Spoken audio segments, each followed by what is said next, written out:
আমি 12 ঘন্টা কাজ করি, রোজা রেখে নামাজ না পড়লে কি রোজা হবে? রোজা রেখে নামাজ যদি কেউ না পড়ে তাহলে এটা হলো লুঙ্গি খুলে পাগড়ি পরার মতো।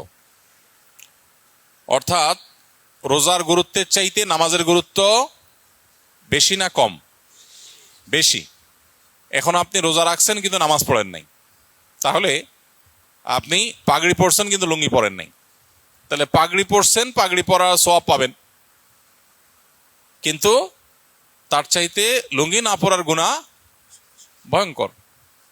তো এই জন্য রোজা রাখছেন, রোজার সওয়াব পাবেন, কিন্তু নামাজ পড়েন নাই, তার জন্য গুনাহ হবে তার চাইতে অনেক বেশি। এই জন্য রোজা রাখা উচিত, আবার নামাজও পড়া উচিত। রোজা রাখা যতটা উচিত, নামাজ তার চেয়ে বেশি পড়া, নামাজ পড়া আরো বেশি উচিত বা বেশি কর্তব্য। অতএব এই গুরুত্বটা আমাদের বুঝতে হবে এবং বোঝার চেষ্টা করতে হবে। আল্লাহ আমাদেরকে তৌফিক দান করুন।